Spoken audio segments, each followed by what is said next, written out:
La chronique bourse, la quotidienne Zone Bourse, Anthony Bondin.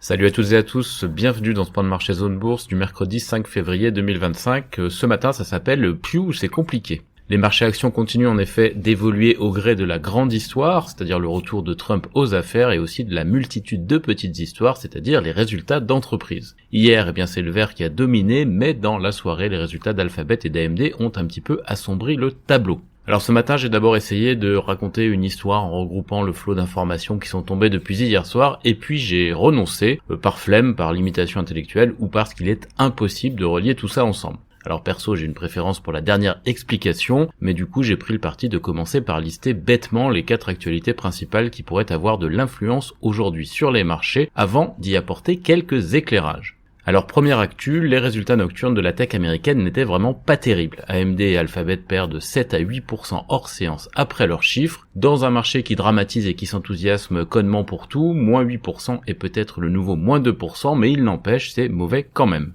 Actu numéro 2, la diplomatie à la sauce Trump est moins feutrée que ce à quoi les chancelleries sont habituées. Après avoir proposé d'absorber le Canada, de racheter le Groenland et de mettre la main sur le Panama, le président américain pense à prendre le contrôle de la bande de Gaza, à déplacer ses habitants et à en faire quelque chose comme une sorte de Riviera. Et oui, cette partie d'actualité-là va être un petit peu compliquée à raccrocher aux autres. La troisième, c'est que le pétrole hésite beaucoup entre la nouvelle partie de poker menteur commercial engagée entre les États-Unis et la Chine et la volonté de Washington de remettre une pression maximale sur l'Iran. L'or pour sa part est au zénith parce que les gens ont les chocottes et que l'or n'a pas si mal fonctionné dernièrement, même quand les gens n'avaient pas les chocottes. Enfin, quatrième actu, la Maison Blanche, dans le cadre de ses mesures visant la Chine, a mis fin au système d'exemption douanière sur les marchandises de peu de valeur. C'est le système qu'on appelle de minimis. C'est une mesure initialement destinée à faciliter les échanges, mais qui a notoirement profité aux vendeurs chinois à bas prix, parce qu'ils échappent à la taxation en optimisant leur logistique, et ça profiterait aussi, dit-on, au trafic de drogue.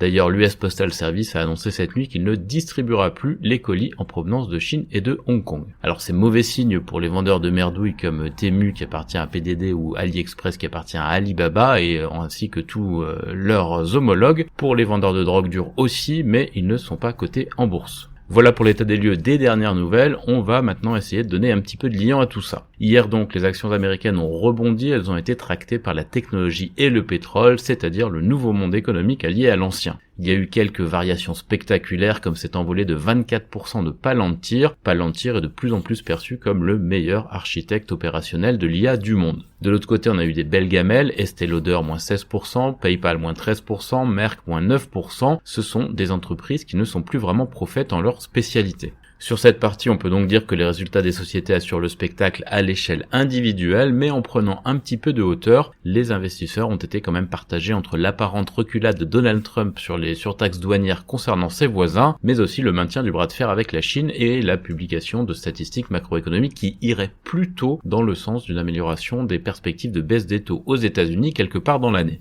Mais donc en mélangeant tout ça, on a eu une hausse hier à Wall Street. Du côté de l'Europe, le vert était aussi largement dominant. On a quand même eu un petit bémol à Zurich qui a perdu du terrain à cause de la chute de 7% d'UBS, sanctionné pour un programme de rachat d'actions un petit peu pingre et des perspectives prudentes. Le petit compartiment technologique européen a profité lui des gros rebonds d'Infineon et de Dassault Systèmes. Les deux titres ont bénéficié de résultats bien placés par rapport aux attentes qui étaient, il faut le dire, assez faibles. Revenons à aujourd'hui, les rapports sino-américains risquent d'occuper le centre du jeu dans les jours à venir alors que Donald Trump doit s'entretenir au téléphone avec son bon ami Xi Jinping dans les prochaines heures. Derrière les sourires de façade, le bras de fer est de plus en plus tendu. Toutefois, le marché réagira positivement à tout signe de détente et se crispera à la moindre indication de détérioration des relations, du déjà vu en somme. Sur l'agenda macro du jour, on a des indicateurs PMI d'activité dans les services, dans leur version affinée. Ils sont attendus pour les grandes économies tout au long de la journée. Celui de la Chine est déjà tombé et il montre un ralentissement de la dynamique, lequel prouve que les mesures annoncées jusqu'ici par Pékin sont loin d'avoir provoqué un électrochoc. Aux États-Unis, les investisseurs vont surtout regarder le rapport ADP sur l'emploi au lendemain d'une enquête JOLTS qui a montré une dégradation du marché du travail. Je rappelle que nous sommes entrés dans une phase une mauvaise nouvelle est une bonne nouvelle concernant les statistiques sur l'emploi. Une dégradation des conditions permettrait en effet à la Fed de reprendre sa politique d'assouplissement monétaire et les baisses de taux restent l'un des graals des financiers en ce moment.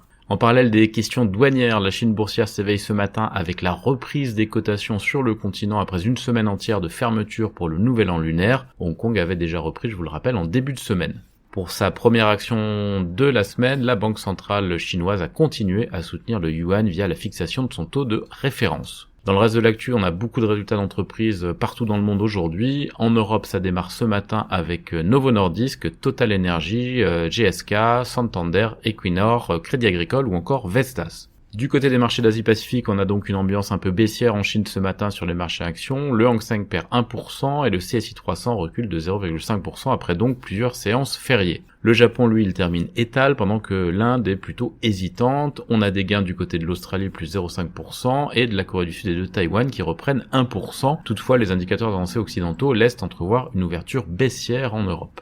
On passe à l'actu des sociétés en commençant par la France où le Crédit Agricole a publié des résultats records en 2024. On a aussi appris que Bouygues et AWS, la filiale d'Amazon, ont signé un partenariat stratégique pour accélérer la transformation numérique de Bouygues. Saint-Gobain va investir 40 millions d'euros en Espagne. Thales Alenia Space a signé un contrat avec le centre spatial Mohamed bin Rachid. SPIE a bouclé son programme de rachat d'actions destiné à compenser la dilution de son plan d'actionnariat salarié. JCDecaux va doubler le parc de mobilier urbain digitaux à Londres. Bridgepoint et General Atlantic ont obtenu 93% du capital d'Esker à l'issue de leur OPA. Ils vont donc retirer le dossier de la cote comme prévu. Valneva a reçu une autorisation de mise sur le marché au Royaume-Uni pour le premier vaccin au monde contre le chikungunya. Mersenne a signé un placement privé USPP de 100 millions de dollars à 10 ans et de 90 millions d'euros à 7 ans. Figeac Aero a remporté un contrat de plus de 5 millions de dollars en Amérique du Nord. On a des actus aussi du côté d'Altarea, d'Atlant, de NetMedia ou de DroneVolt et des publications de chiffres de Bonduel, Maison du Monde, ABO, Hopscotch, Veom, Metavisio, Cofidure, Cumulus Vap ou encore Vente Unique.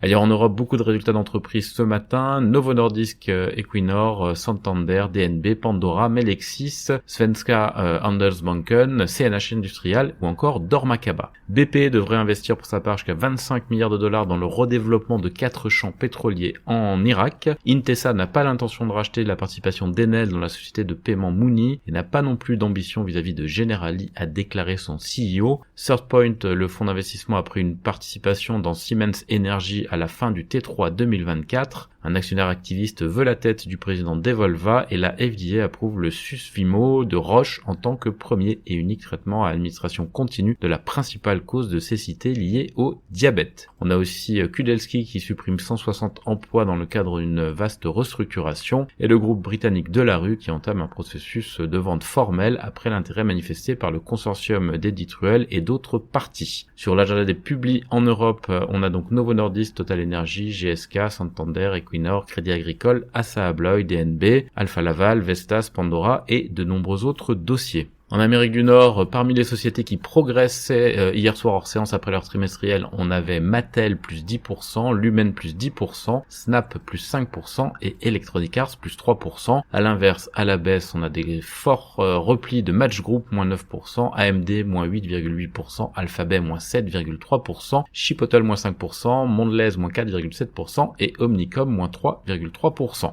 BlackRock a l'intention d'embaucher 1200 personnes en Inde pour renforcer ses centres de support et développer ses capacités en matière d'IA. Royal Caribbean renoue avec la catégorie d'investissement chez S&P et General Motors va prendre le contrôle de l'activité de conduite autonome de Cruise. Les principales publications du jour aux États-Unis, Costco, Walt Disney, ARM, Uber, Boston Scientific, Fiserv, MicroStrategy, Emerson Electric, Johnson Controls ou encore Ford. Ailleurs dans le monde, Nissan prévoit de rejeter la proposition de mariage de Honda, Toyota a revu à la hausse ses prévisions de bénéfices annuels, l'administration Trump envisage d'ajouter Shein et Temu, la filiale de P. Diddy, à la liste du travail forcé selon les infos de Semaphore, Brookfield propose 4,60$ australiens pour acheter Insignia Financial qui est convoité par Bain Capital au même prix, et Allianz et Insurance Australia Group seraient sur les rangs pour acheter un assureur australien. Les principales publications du jour en Asie-Pacifique, Toyota, On High Precision, KDDI, Daikin, Marubeni ou encore Nomura. C'est terminé pour ce point de marché du jour. Excellente journée à toutes et à tous.